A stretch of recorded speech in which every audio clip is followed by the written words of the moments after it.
hablamos de una conformación del plato más equilibrada y que le va a permitir sentirse saciado durante el día. Si ustedes pueden ver allí, siempre el vasito de agua en conjunto con las comidas. Entonces tenemos los tres tiempos principales. Dimos ejemplos muy sencillos y muy accesibles para desayuno, para el almuerzo y para la cena. Ya entonces, como merienda, si yo quiero establecer algo entre comidas, si así lo deseo, porque tenemos personas también que se sienten cómodas con el equilibrio que hay en el plato en las tres tiempos de comida y no sienten la necesidad de consumir entonces meriendas. Lo que sí se hace la acotación es que, por ejemplo, incluyamos la fruta en el desayuno, incluyamos los vegetales en el almuerzo y ya sea que incluyamos un vegetal o sustituyamos con una fruta en la cena y así existe un balance, por ejemplo, en la cantidad de vegetales y frutas que debemos incluir en el día. Si la persona desea hacer meriendas, tenemos opciones.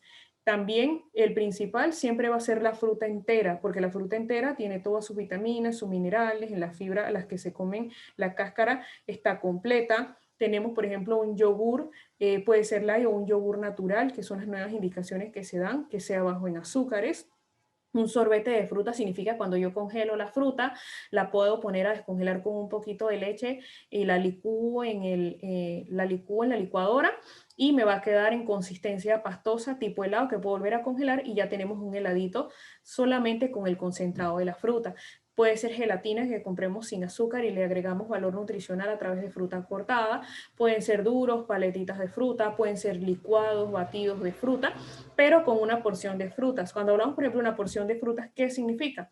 Una manzana, un guineo, una tacita de sandía, una tacita de papaya, por ejemplo, un mango, puede ser una rebanada de piña. Entonces, cuando yo voy a hacer un licuado o un jugo natural, yo tengo que hacerlo es de una porción de frutas, porque muchas veces agregamos, por ejemplo, me hago un batido personal y agrego 2, 3 porciones de frutas. Entonces, allí yo recaigo en un exceso de fructosa y se trata que se evite eso por el hecho de que el exceso se convierte en grasas en el organismo. Entonces, todo es proporcionado, tanto las frutas como los vegetales, a pesar de que tienen muchas ventajas, también se constituyen en un consumo proporcionado.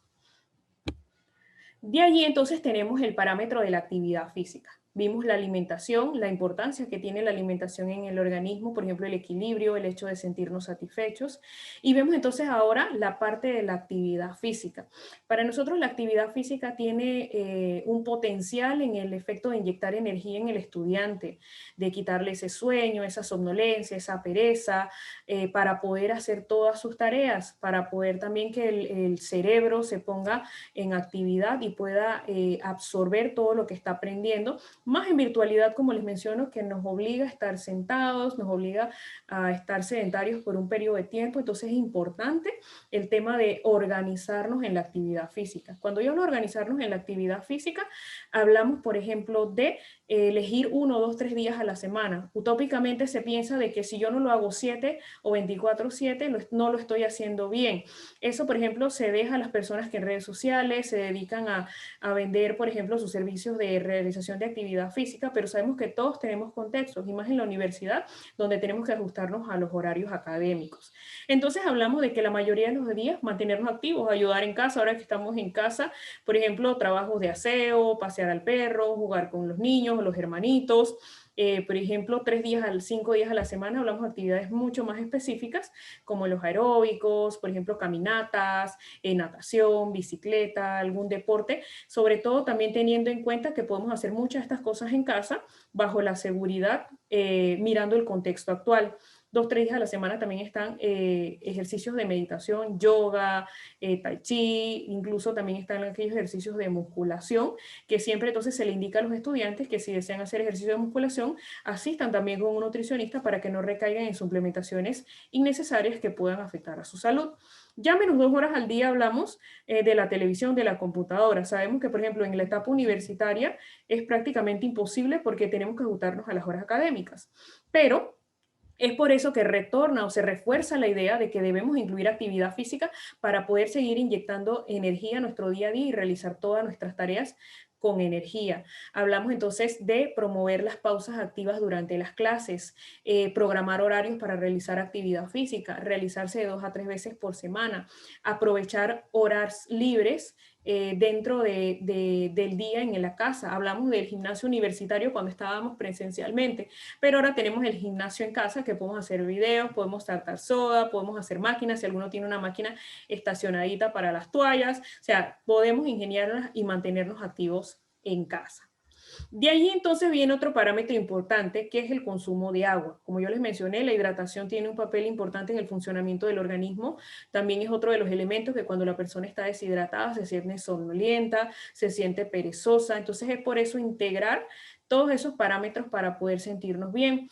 Hablamos aproximadamente de unos 8 a 10 vasos de agua en el día. Ya, por ejemplo, no es lo mismo como antes que apelábamos a que los estudiantes llevaran su botellita de agua al aula, sino que hablamos, por ejemplo, ahora de tener esa botellita durante el día, aproximadamente 1.5 o 2 litros de agua, y saber que podemos beberla poco o progresivamente durante el día hasta completar una hidratación adecuada. Entonces ustedes pueden ver en la imagen la composición de agua de los órganos principales del organismo, o sea que tiene un nivel de importancia y es por eso que se apela y se ha extraído también de la alimentación el consumo de agua, porque debido a las bebidas azucaradas, el tema por ejemplo de las chichas, los refrescos, se ha ido disminuyendo el consumo de agua. Bien, en ese caso entonces pasamos a la contraparte, los estilos de vida inadecuados, que es por ejemplo una de las problemáticas que traen los chicos a la vida universitaria. Es por eso que nosotros radicamos la idea de que los padres deben orientar a los niños para evitar este tipo de problemas, porque muchas veces vienen preocupados por el peso, porque tienen laboratorios que presentan dislipidemia, elevaciones de glicemias.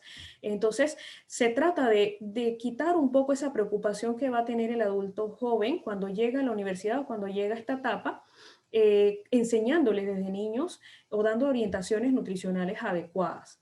Pero bien, cuando nosotros hablamos de estilos de vida inadecuados, son aquellos, por ejemplo, donde tenemos deshorarios de comida, donde esos deshorarios de comida nos obliga a comer cualquier cosa. Por ejemplo, nos obliga también comer cosas elevadas en grasa, elevadas en azúcares, comidas rápidas, nos evoca entonces o nos lleva a no tener esa energía que requerimos para poder aplicarnos al contexto actual, a la virtualidad, a las horas de estudio, no tenemos ese mismo rendimiento académico, entonces hablamos de que eso nos provoca un estilo de vida inadecuado.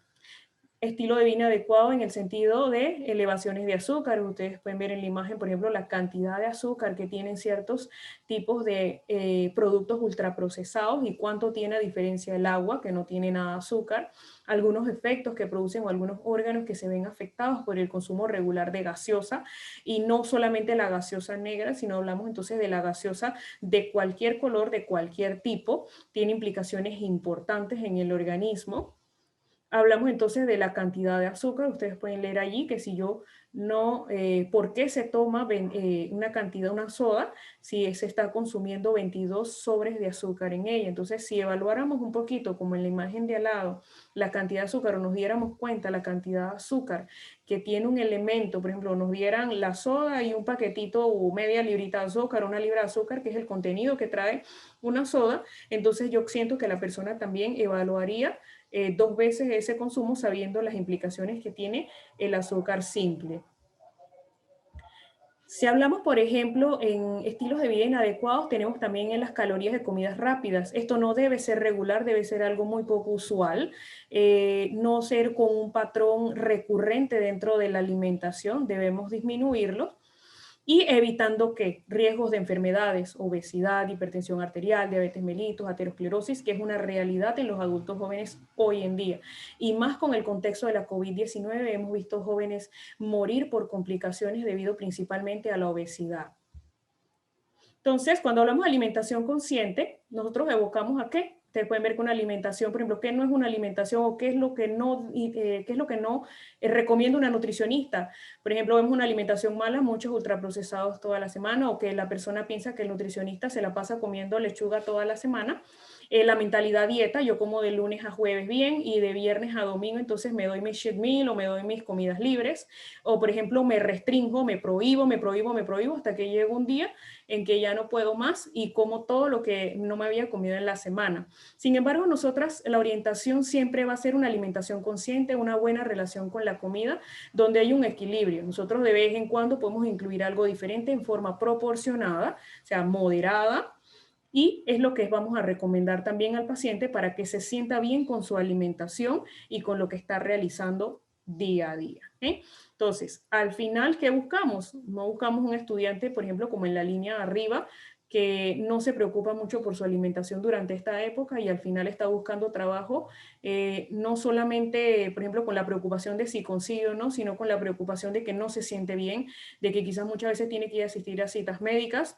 Entonces, buscamos en lo de abajo un futuro saludable, que se nos preocupemos un poquito más por la alimentación, que asumamos el reto de alimentarnos bien, de buscar orientaciones accesibles en los servicios que cuenta la Universidad de Panamá y poder entonces tener un éxito mucho más saludable y vivir cada una de nuestra etapa con una calidad de vida adecuada, que es siempre lo que buscamos. No se puede disfrutar con éxito el futuro si no tenemos una calidad de salud adecuada.